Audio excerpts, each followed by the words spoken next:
Class 8 Mathematics Chapter 3 Understanding Quadrilaterals Exercise 3.3। इस exercise में हम पैरेललोग्राम से डील करेंगे, पैरेललोग्राम की प्रॉपर्टीज, पैरेललोग्राम से रिलेटेड क्वेश्चन सॉल्व करेंगे।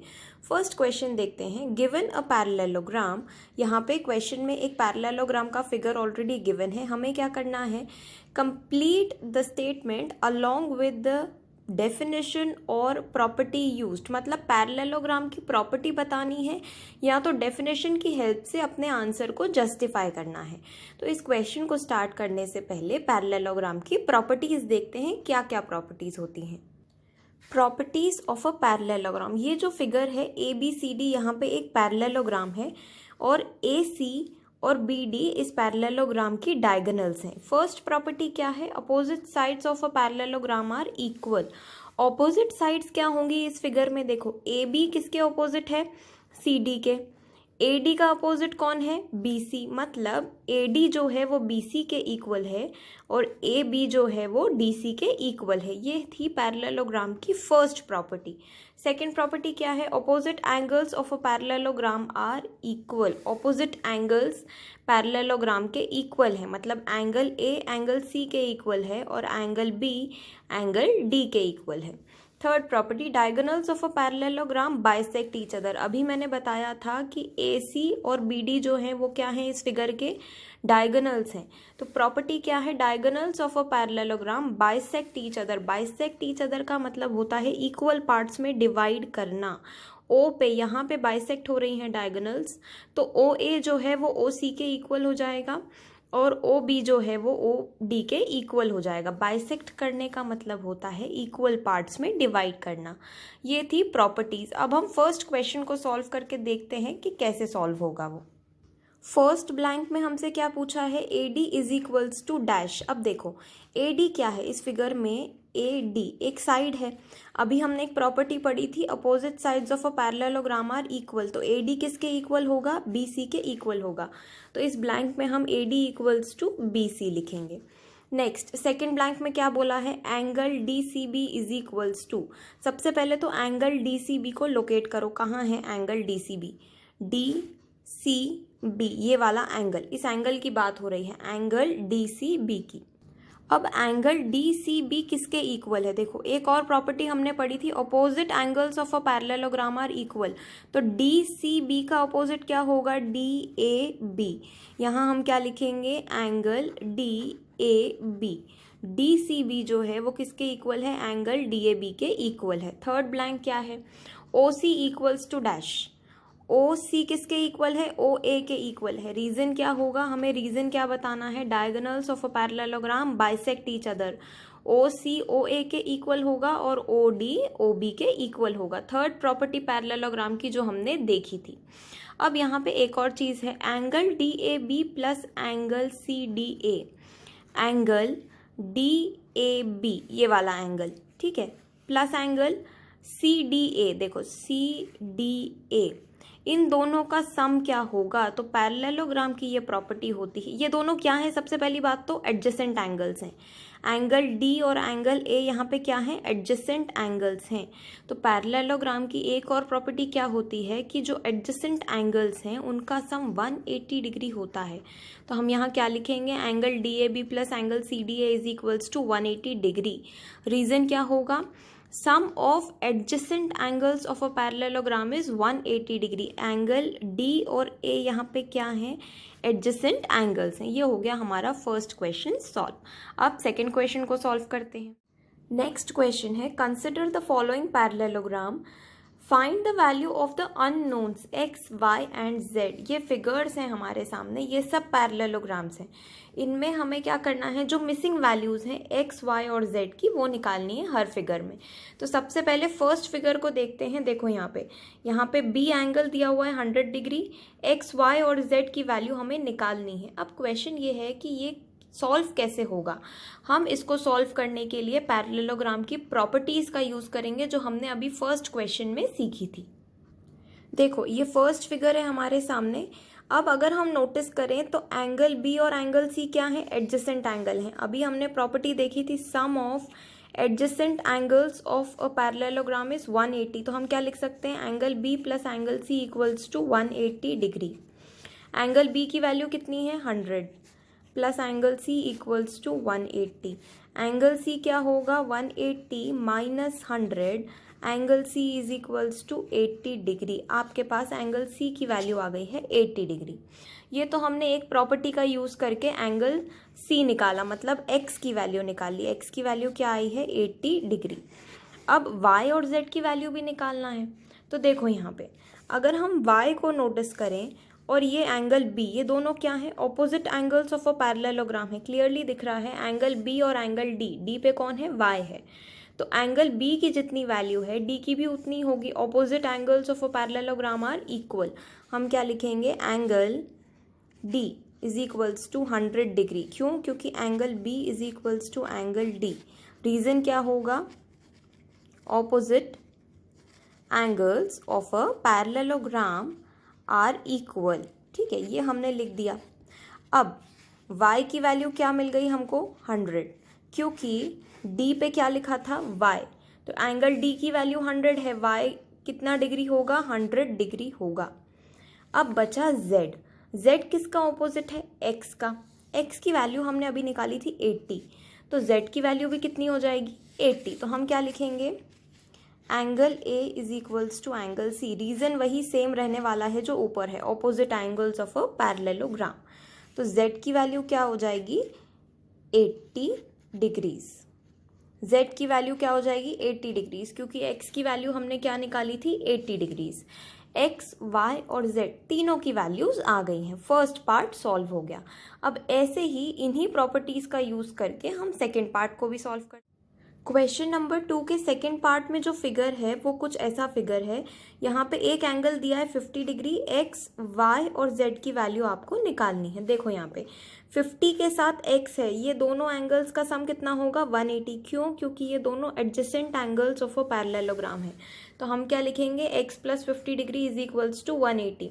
हमने एक प्रॉपर्टी देखी थी, sum of adjacent angles of a parallelogram is 180 degree. तो x इक्वल्स टू क्या होगा 180 minus 50, x equals to 130 degree. अब एक और चीज़ ध्यान से देखो, एंगल x जो है यहाँ पे और एंगल y जो है, ये दोनों opposite angles of a parallelogram है। प्रॉपर्टी क्या थी, opposite angles of a parallelogram are equal. तो x इक्वल्स टू y हो जाएगा which is equals to 130 degree. Reason क्या लिखेंगे हम, opposite angles of a parallelogram are equal. ये प्रॉपर्टी हमने फर्स्ट क्वेश्चन में देखी है। जब भी हम कोई स्टेटमेंट लिखेंगे कि एंगल x एंगल y की इक्वल है या एडजेसेंट एंगल्स का पेयर है, तो हम ब्रैकेट में रीज़न ज़रूर मेंशन करेंगे कि ऐसा हमने लिखा तो क्यों लिखा। रीज़न क्या होगा, वो रिस्पेक्टिव प्रॉपर्टी जिसकी बात हम कर रहे हैं। अब x की वैल्यू मिल गई, y की वैल्यू मिल गई, z की वैल्यू निकालना बाकी है। इसको हम दो तरीक़ों से निकाल सकते हैं। देखो पैरेललोग्राम है, इसका मतलब लाइंस क्या हैं, पैरेलल है। तो एंगल y जो है और एंगल z जो है वो क्या हो जाएंगे, अल्टरनेट एंगल्स हो जाएंगे।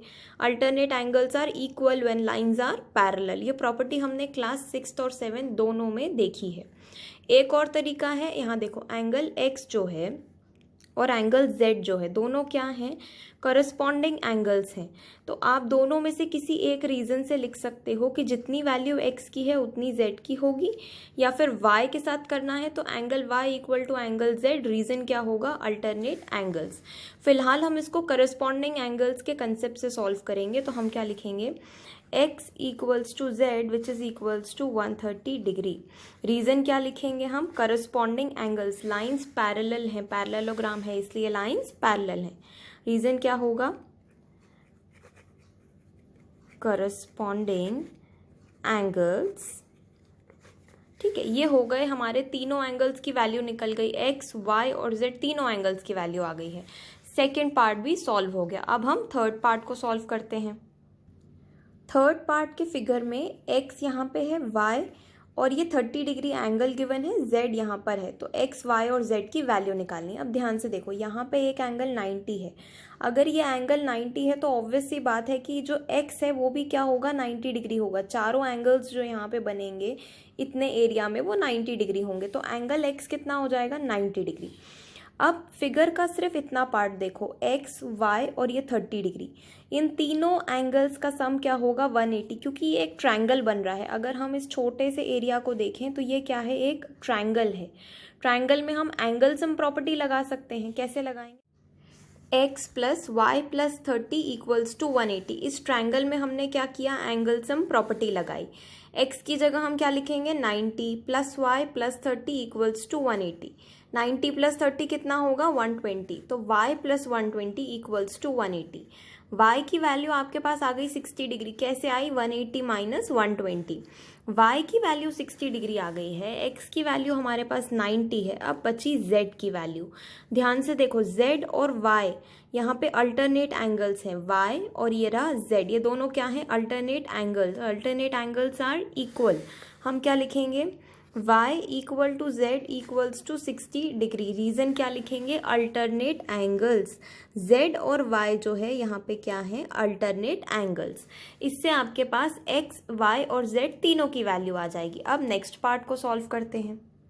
नेक्स्ट फिगर हमारे पास है जिसमें ये एक एंगल 80 दिया है, यहाँ पे x, y और z की वैल्यू निकालनी है। तो सबसे पहले z की वैल्यू निकालेंगे। कैसे, देखो लाइंस पैरेलल हैं, 80 और z ये दोनों क्या हैं, करस्पॉन्डिंग एंगल्स बन रहे हैं। तो एंगल z जो है वो कितना हो जाएगा, 80 डिग्री हो जाएगा। रीज़न क्या होगा, करस्पॉन्डिंग एंगल। अब यहाँ पे x को देखो और 80 को देखो, ये भी क्या है, एडजेसेंट एंगल्स है, मतलब x प्लस 80 इक्वल्स टू 180। यहाँ पे हम एडजेसेंट एंगल वाली प्रॉपर्टी यूज़ कर रहे हैं। Sum of adjacent angles of a parallelogram is 180। क्या लिखेंगे, x प्लस 80 इक्वल्स टू 180।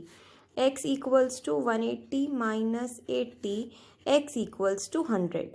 आपके पास x की वैल्यू आ गई है 100, z की वैल्यू है आपके पास ऑलरेडी 80। अब आपको क्या निकालना है, y की वैल्यू। तो देखो, या तो आप ऑपोजिट एंगल्स वाली प्रॉपर्टी लगाओ जिसमें y इक्वल्स टू 80 हो जाएगा, ठीक है, क्योंकि वो opposite angles of a parallelogram है। एक ये तरीका है। दूसरा तरीका ये है कि x की वैल्यू आपके पास आ गई है, कितनी आई थी, 100। तो 100 प्लस वाई इक्वल्स टू 180। यहाँ पे भी तो एडजेसेंट एंगल का पेयर बन रहा है। दोनों में से किसी भी तरीके से आपको y की वैल्यू मिल जाएगी और दोनों तरीके से y की वैल्यू सेम ही आएगी। y इक्वल्स टू 80 हो गया ये वाला पार्ट सॉल्व। अब नेक्स्ट पार्ट को सॉल्व करते हैं। नेक्स्ट हमारे पास ये वाला फिगर है, देखो ये 112 डिग्री दिया है, यहाँ पे एंगल y दिया है। तो इजीली हम एंगल y निकाल सकते हैं। Opposite angles of a parallelogram are equal, तो y कितना हो जाएगा, 112। फर्स्ट प्रॉपर्टी का यूज़ करके हमने y की वैल्यू निकाल ली है। अब अगर हम इतने फिगर को हाइड कर दें तो यहाँ पे एक ट्रायंगल बन रहा है, ठीक है। तो ट्रायंगल में एंगल सम प्रॉपर्टी लगा के x की वैल्यू भी निकाल सकते हैं। कैसे, देखो x plus Y plus 40 degree equals to 180। y की वैल्यू आपने 112 निकाल के रखी हुई है, इक्वल्स टू 180। जब इस इक्वेशन को सॉल्व करेंगे तो आपके पास वैल्यू आ जाएगी x की। x की वैल्यू आएगी 28 डिग्री। 112 प्लस 40 होगा 152 और 180 में से 152 माइनस करेंगे कितना मिलेगा, 28। अब ध्यान से देखो इस फिगर को वापस, यहाँ x और z अल्टरनेट एंगल्स हैं, तो x की जितनी वैल्यू है z की भी उतनी होगी। x की वैल्यू हमने अभी कितनी निकाली, 28 डिग्रीज। z की भी वैल्यू कितनी होगी, 28 डिग्रीज।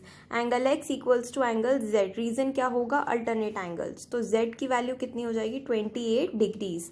ये हो गया आपका क्वेश्चन सॉल्व। अब नेक्स्ट क्वेश्चन को सॉल्व करते हैं। नेक्स्ट क्वेश्चन है, can a quadrilateral ABCD be a parallelogram if angle D plus angle B is equals to 180। अब आपको बताना है इन कंडीशंस के बेसिस पे कि ये जो क्वाड्रिलेटरल है क्या ये पैरेललोग्राम हो सकता है अगर angle D plus angle B 180 हो। देखो एंगल D यहाँ है, एंगल B यहाँ है, ये दोनों क्या है, ऑपोजिट एंगल्स हैं। ऐसा हो सकता है लेकिन ऐसा हर केस में हो वो कंपलसरी नहीं है। हम क्या लिखेंगे, it can be but it need not to be. It is not compulsory कि हमेशा ऑपोजिट एंगल्स का सम 180 हो, लेकिन हम ये भी नहीं कह रहे कि ऐसा कभी नहीं हो सकता, पॉसिबल हो सकता है। देखो अगर ये एक स्क्वायर होता तो ये 90 और ये 90 होता, सम 180 हो जाता। एंगल की वैल्यू पे डिपेंड करता है, ऐसा पॉसिबल है लेकिन कंपलसरी नहीं है। फर्स्ट पार्ट हो गया। सेकंड पार्ट क्या है, AB is equals to DC is equal to 8 centimetre. AB और डी सी की वैल्यू कितनी है 8 सेंटीमीटर। ठीक है, हमने लिख दिया यहाँ पे ए बी की वैल्यू हमने लिख दी 8 सेंटीमीटर, डी सी की वैल्यू लिख दी 8 सेंटीमीटर। अब ए डी कितना दिया है 4 और बी सी कितना दिया है 4.4। इन वैल्यूज़ के बेसिस पे आपको बताना है कि क्या ये पैरेललोग्राम हो सकता है क्या। अब ध्यान से इस वैल्यू को देखो, यहाँ पे 8 और 8 अपोजिट साइड्स जो हैं वो इक्वल हैं, लेकिन दूसरा पेयर ऑफ अपोजिट साइड जो है सेकंड पेयर ए डी और बी सी, ये दोनों इक्वल नहीं है। ये 4 सेंटीमीटर है, ये 4.4 है। हम क्या लिखेंगे, no it is not possible because one pair of opposite sides of a parallelogram is not equal. एक के इक्वल होने से काम नहीं चलेगा, दोनों पेयर्स का इक्वल होना ज़रूरी है। तो सेकेंड पार्ट का रीज़न हमने दे दिया है। नेक्स्ट थर्ड पार्ट है एंगल ए 70, एंगल सी 65। अब इसको देखते हैं कि ये पॉसिबल है या नहीं है। क्वेश्चन में बोला है एंगल ए 70 और एंगल सी 65, ये क्या है, opposite angles of a parallelogram है। क्या ये इक्वल हैं? बिल्कुल नहीं, इक्वल नहीं है। Angle A is not equal to angle C. हम क्या लिखेंगे, therefore formation of a parallelogram in this case is not possible. ये हो गया हमारा क्वेश्चन कंप्लीट। अब नेक्स्ट क्वेश्चन को सॉल्व करते हैं। नेक्स्ट क्वेश्चन है draw a rough figure of a quadrilateral that is not a parallelogram. ऐसा फिगर बनाना है जो पैरेललोग्राम नहीं है but has exactly two opposite angles of equal major. वो पैरेललोग्राम नहीं होना चाहिए लेकिन फिर भी उसके opposite angles, at least one pair of opposite angles क्या होने चाहिए, इक्वल। तो हम ये फिगर बनाते हैं, देखते हैं कैसा बनेगा ये वाला फिगर। ये फिगर कुछ ऐसा बनेगा। देखो यहाँ पे दो अपोजिट एंगल्स जो हैं ये इक्वल हैं, A equal to C, angle A 110, angle C भी 110। अपोजिट एंगल्स इक्वल तो हैं लेकिन ये पैरेललोग्राम नहीं है। ये हो गया हमारा क्वेश्चन सॉल्व। अब नेक्स्ट क्वेश्चन को देखते हैं क्या है ये question. The measure of to adjacent angles of parallelogram is in the ratio 3:2। Find the measure of each of the angles of parallelogram. अब आपको क्वेश्चन में क्या गिवन है, एडजेसेंट एंगल्स का रेशो गिवन है और क्वेश्चन में पूछा क्या है, चारों एंगल्स की वैल्यू पूछी है। तो सबसे पहले हम फिगर बनाते हैं और इसको सॉल्व करते हैं। ये फिगर है हमारे पास। देखो एक एंगल 3x है, एक एंगल 2x है। ये दोनों क्या हैं, एडजेसेंट एंगल्स हैं। आपको क्वेश्चन में angle A, angle B, angle C और एंगल डी की वैल्यू निकालनी है। हम क्या करेंगे, पेयर ऑफ एडजेसेंट एंगल्स है ये 3x और 2x, इनका सम कितना होगा 180। 3x plus 2x equals to 180। Ratio में दिया था इसलिए उसको 3x और 2x ले लिया है हमने। 5x हो जाएगा 3x plus 2x equals to 180। x की वैल्यू आएगी 36, 180 अपॉन 5। अब देखो x की वैल्यू आ गई है तो 3x और 2x की वैल्यू निकालेंगे हम। 3x की वैल्यू कैसे निकलेगी, 3 इंटू 36 और 2x की वैल्यू कैसे निकलेगी, 2 इंटू 36। ठीक है, 36 डिग्रीज। अब इन दोनों की वैल्यू हम निकालते हैं और उसके बाद एंगल C और एंगल D की भी वैल्यू निकालेंगे। 3 इंटू 36 करने पे वैल्यू आएगी 108 डिग्रीज और 2 इंटू 36 करने पे आएगी 72 डिग्री। अब एंगल निकालना है, एंगल C और एंगल D। ध्यान से देखो, ये जो 3x की वैल्यू आएगी मतलब एंगल A की जो वैल्यू है वो एंगल C के इक्वल होगी। एंगल A की वैल्यू कितनी है 108 डिग्रीज, 3x की जो वैल्यू है वो एंगल A की वैल्यू है। एंगल C की वैल्यू भी क्या हो जाएगी 108 डिग्रीज। रीजन क्या होगा, opposite angles of a parallelogram are equal. वैसे ही यहाँ पे जो 2x की वैल्यू आई मतलब 72, तो एंगल D की भी वैल्यू कितनी हो जाएगी 72। हम क्या लिखेंगे, angle D is equals to 72 degrees. Reason दोनों का सेम होगा, opposite angles of a parallelogram are equal. चारों एंगल्स की वैल्यू हमारे पास आ गई है। अब नेक्स्ट क्वेश्चन को सॉल्व करते हैं। नेक्स्ट क्वेश्चन है to adjacent angles of a parallelogram have equal measures. दो एडजेसेंट एंगल्स एक पैरेललोग्राम के इक्वल हैं। आगे क्या बोला है, find the measure of angles of a parallelogram. देखो यहाँ पे हम क्या करेंगे, एंगल को x ले लेंगे, let the angle B x। ठीक है, let the angle B x। अब एडजेसेंट एंगल है तो क्या लिख सकते हैं हम, x plus X equals to 180 degree. क्या बोला है क्वेश्चन में, two adjacent angles of a parallelogram have equal measures. मतलब अगर एक x है तो दूसरा भी x होगा। 2x इक्वल्स टू कितना हो जाएगा 180। x equals to 180 upon 2 x equals to 90 degree. तो एक एंगल की वैल्यू आ गई 90, दूसरा एंगल भी कितना होगा 90 होगा। ऐसे ही चारों एंगल्स इस पैरेललोग्राम के क्या हो जाएंगे 90 डिग्री। प्रॉपर्टी कौन सी होगी पैरेललोग्राम की, opposite angles of a parallelogram are equal. इसको हम एक बार फिगर के थ्रू समझ लेते हैं। देखो अगर ये फिगर है, यहाँ पे ये x है, ये भी x है, दोनों की वैल्यू हमने निकाली है 90। तो अगर एंगल B की वैल्यू 90 है तो एंगल D की भी 90 हो जाएगी, और एंगल A की वैल्यू 90 है तो एंगल C की भी वैल्यू ऑटोमेटिकली 90 हो जाएगी। ऐसे होगा ये क्वेश्चन सॉल्व।